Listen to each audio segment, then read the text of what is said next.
Assalamualaikum warahmatullahi wabarakatuh. Innal hamdalillah nahmaduhu wa nasta'inuhu wa nastaghfiruh wa na'udzu billahi min syururi anfusina wa sayyiati a'malina. May yahdihillahu fahuwal muhtad wa may yudlil falan tajida lahu waliyyan mursyida. Asyhadu an la ilaha illallah wahdahu la syarikalah wa asyhadu anna Muhammadan abduhu wa rasuluh. Kaum muslimin yang dirahmati oleh Allah Subhanahu wa taala, kembali lagi kita melanjutkan kajian kita di dalam kitab Tauhid.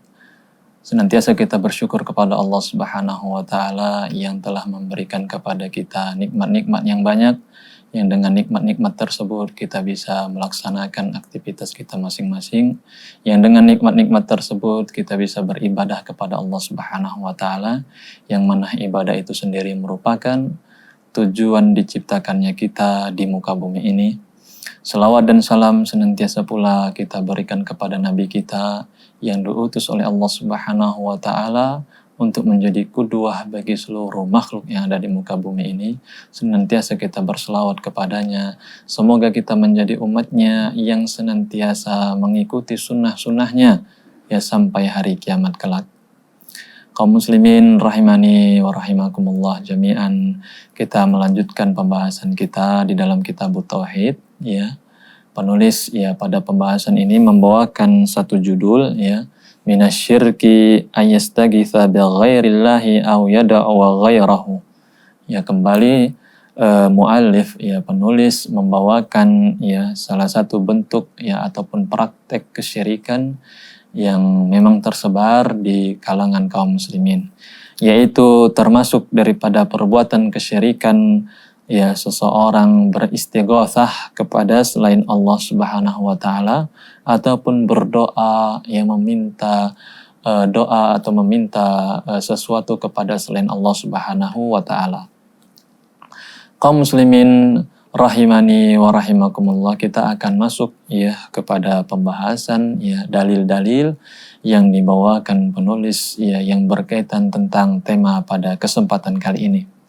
Yang pertama dari Al-Quranul Karim, bahwasannya Allah Subhanahu wa taala berfirman di dalam surat Yunus ayat ke-106, Allah Subhanahu wa taala berfirman, "Wala tad'u min dunillahi ma la yanfa'uka wa la yadurruk, fa in fa'alta fa innaka idzam minadh dhalimin."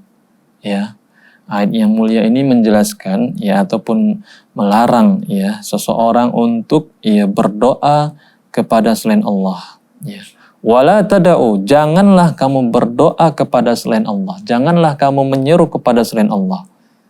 Ya, karena semua itu la yanfa'uka wa la yadurruka. Ya, apa yang kamu minta kepadanya, mereka itu ya tidak bisa memberikan manfaat. Demikian pula tidak bisa memberikan mudarat. Ya. Fa in fa'alta fa innaka idzam minadh dhalimin. Kalau engkau lakukan, kau ya berdoa kepada selain Allah, maka pada waktu itu kamu termasuk orang-orang yang berbuat kezaliman. Ya. Kaum muslimin rahimani wa rahimakumullah. Tentunya ayat ini turun ya kepada Nabi kita Muhammad sallallahu alaihi wasallam. Ya, bahwasannya Allah Subhanahu wa taala melarang nabinya ya Nabi Muhammad sallallahu alaihi wasallam untuk berdoa ya kepada selain Allah. Ya. Apapun itu ya, kepada malaikat, ya, kepada orang soleh, orang-orang yang telah meninggal, ya, kepada pohon-pohon, ya, batu-batu, dilarang semuanya. Ya. Allah Subhanahu wa taala larang kepada Nabi Muhammad SAW yang merupakan utusannya. Ya, karena semua itu tidak bisa menghasilkan ataupun memberikan manfaat. Ya. Demikian pula tidak bisa menolak mudarat. Ya. Bagaimana mungkin seseorang meminta kepadanya? Ya, kaum muslimin rahimani wa rahimakumullah, ya, itu adalah larangan dari Allah Subhanahu wa taala kepada Nabi kita Muhammad sallallahu alaihi wasallam. Ya, tentunya larangan tersebut pun ya berlaku bagi kita kaum muslimin dan muslimah. Kita ambil faedah daripada ayat yang singkat ini, bahwasan yang pertama anna du'a ghairillahi syirkun akbar. Ya, bahwasannya berdoa kepada selain Allah ini adalah bentuk syirik besar. Ya, karena kita tahu bahwasannya doa itu adalah ibadah. Seseorang meminta pertolongan, meminta sesuatu, ya, itu disebut dengan doa. Ya, yang harus ditujukan kepada Allah Subhanahu wa taala. Apabila seseorang berdoa kepada selain Allah, kepada apapun, ya misalnya dia berdoa meminta sesuatu kepada ya mayat misalnya, orang-orang yang telah meninggal, walaupun orang tersebut saleh misalnya, maka dia terjerumus ke dalam syirik besar. Ya, tentunya syirik besar ini ya tidak akan diampuni dosanya kalau dia tidak bertaubat sebelum dia meninggal. Ya. Kemudian yang kedua, anna aslahan nasi law da'a ghairallahi sara minadh dhalimin ay al-musyrikina fa kaifa bi ghairihi. Ya. Bahwasannya sebaik-baik manusia yaitu Nabi kita Muhammad sallallahu alaihi wasallam, seandainya beliau sallallahu alaihi wasallam berdoa kepada selain Allah, maka dia pada waktu itu menjadi orang yang zalim dan orang yang musyrik. Bagaimana lagi orang selain beliau sallallahu alaihi wasallam? Ya Nabi saja kalau berdoa kepada selain Allah langsung dicap orang yang musyrik. Apalagi orang selain Nabi. Ya.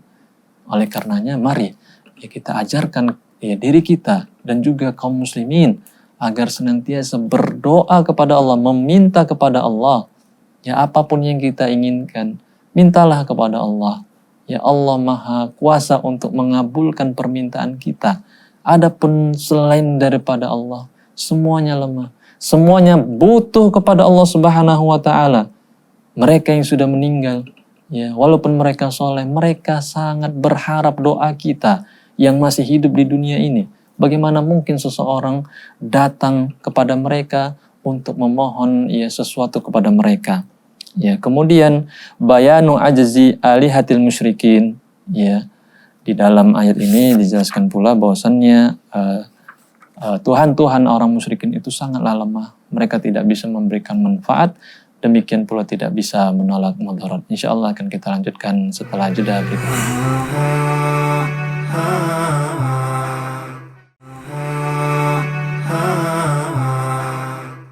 Alhamdulillah wassalatu wassalamu ala rasulillah ya mabadu. Kaum muslimin yang dimuliakan oleh Allah Subhanahu wa taala, kita lanjutkan kajian kita ya. Tema kita tadi telah kita sebutkan bahwasanya termasuk perbuatan kesyirikan adalah seseorang beristighotsah kepada selain Allah. Apa itu istighotsah? Tentunya seseorang meminta pertolongan ya di dalam keadaan yang sangat sempit. Itu bedanya dengan doa. Kalau doa dalam keadaan biasa saja. Adapun istighotsah ya lebih khusus, yaitu seseorang meminta pertolongan di dalam keadaan yang genting, ya sangat perlu ya untuk segera dikabulkan doanya, yaitu disebut dengan al-istighotsah. Ya. Jadi orang-orang yang beristighotsah kepada selain Allah ya bisa terjerumus ke dalam kesyirikan. Kita masuk kepada dalil yang kedua yang dibawakan oleh muallif ya di dalam kitab tauhid ini. Allah Subhanahu wa taala berfirman, wa iyyamsaskallahu bidurrin fala kashifa lahu illahu wa iyyuridka bi khairin fala radda li fadlih.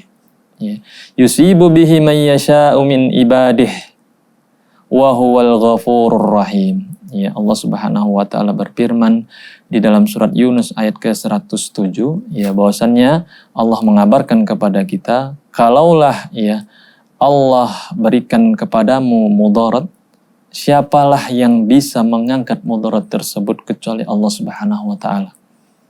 Demikian pula kalau Allah menginginkan kepadamu suatu kebaikan, siapa yang bisa menolak kebaikan tersebut? Ya. Allah berikan kepada siapa yang Allah kehendaki daripada hamba-hambanya. Dan Allah Subhanahu wa taala Maha Pengampun lagi Maha Penyayang. Kaum muslimin rahimani wa rahimakumullah.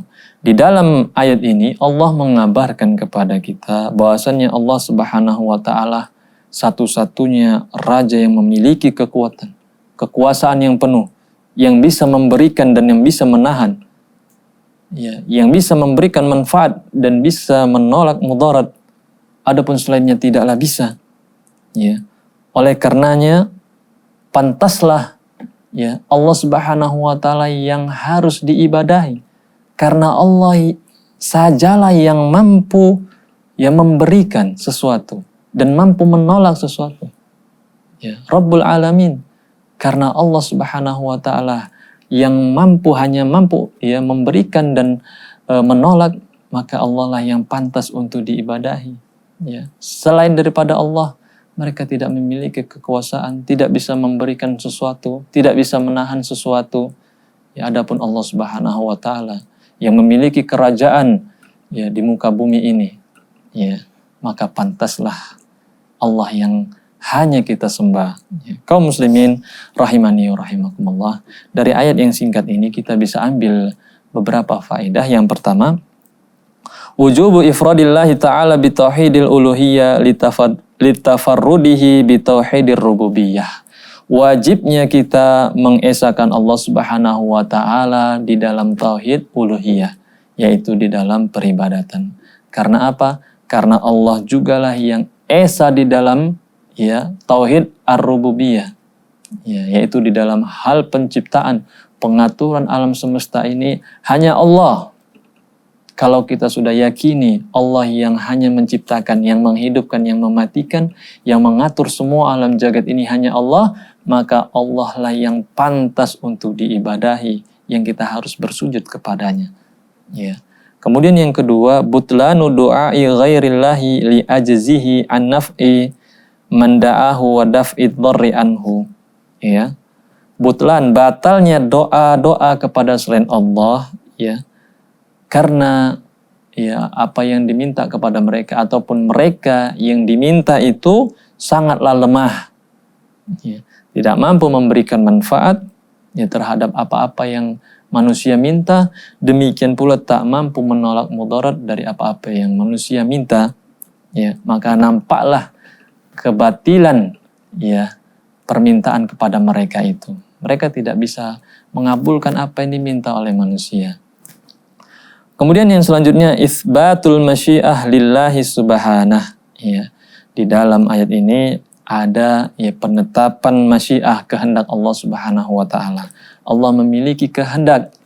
Ya, kalau Allah ingin memberikan keutamaan, kebaikan kepada seseorang, maka Allah mampu. Sebaliknya tatkala Allah ingin ya berikan mudarat, bahaya kepada seseorang, Allah pun mampu dan bisa melakukan hal tersebut.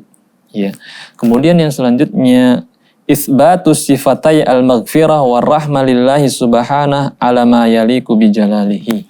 Ya, disebutkan bahwasanya di dalam ayat ini ada penetapan dua sifat Allah Subhanahu wa taala, yaitu al-maghfirah wa rahmah. Ya, Allah Maha Pengampun dan juga Allah Maha Penyayang, tentunya yang sesuai dengan Allah Subhanahu wa taala. Ya, bahwasanya Allah Subhanahu wa taala mengampuni ya setiap dosa-dosa ibnu Adam tatkala manusia memohon ya maghfirah, memohon ampunan kepada Allah Subhanahu wa taala. Yakinilah bahwasanya Allah Maha Pengampun. Ya, demikian pula Allah Maha Penyayang. Ya, terlebih lagi kepada kaum muslimin dan muslimah. Ya, Allah Maha Penyayang kepada kita. Ya, maka janganlah kita berputus asa dari rahmat Allah Subhanahu wa taala. Ya, terutama bagi orang-orang yang telah melampaui batas. Ya, ketahuilah bahwasannya Rabb kita Allah Subhanahu wa taala itu Maha Pengampun, yang mengampuni semua dosa-dosa ya bagi orang-orang yang kembali kepada Allah Subhanahu wa taala. Dan Allah Maha Penyayang kepada kita, mengampuni dosa kita, berlemah lembut kepada kita, maka kembalilah kita kepada Allah Subhanahu wa taala. Insyaallah akan kita lanjutkan pembahasan ini setelah jeda berikut ini.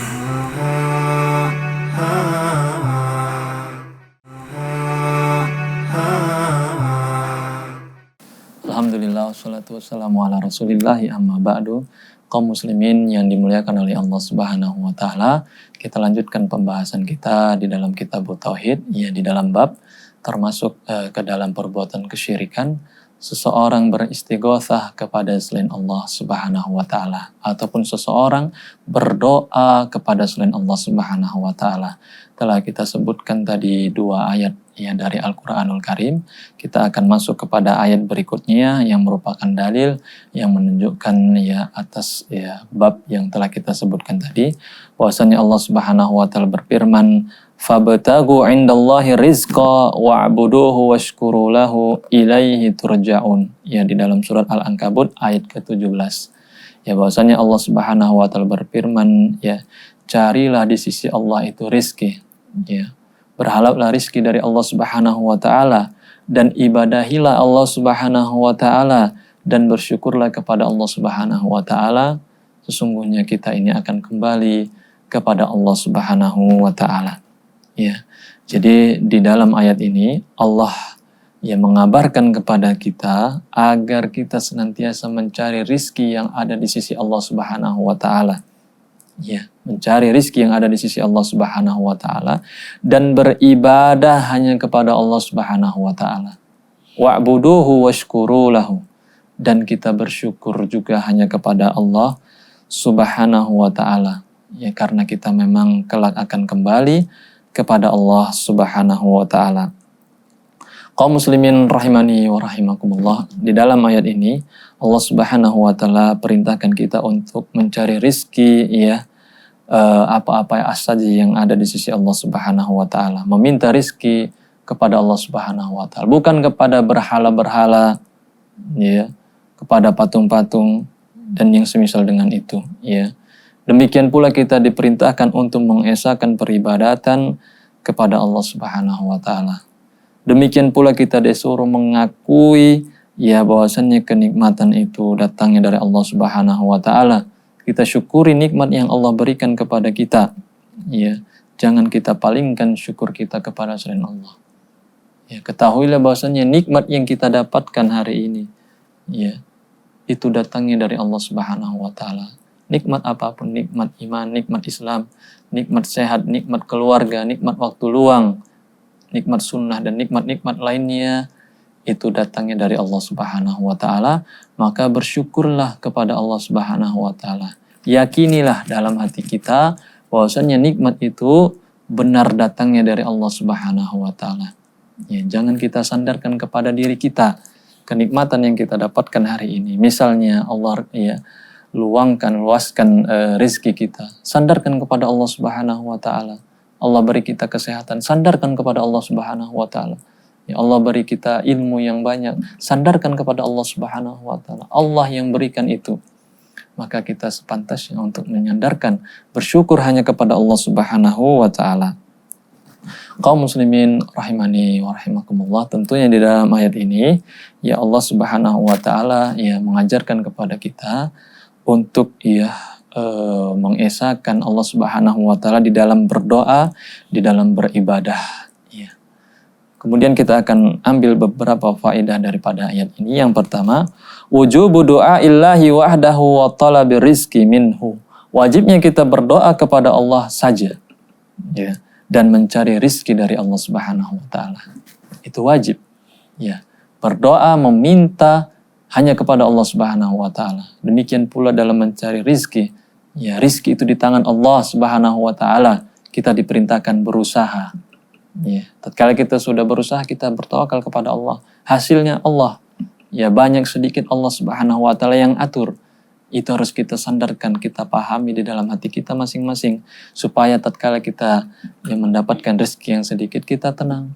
Karena memang itu yang dikasih Allah Subhanahu wa ta'ala kepada kita.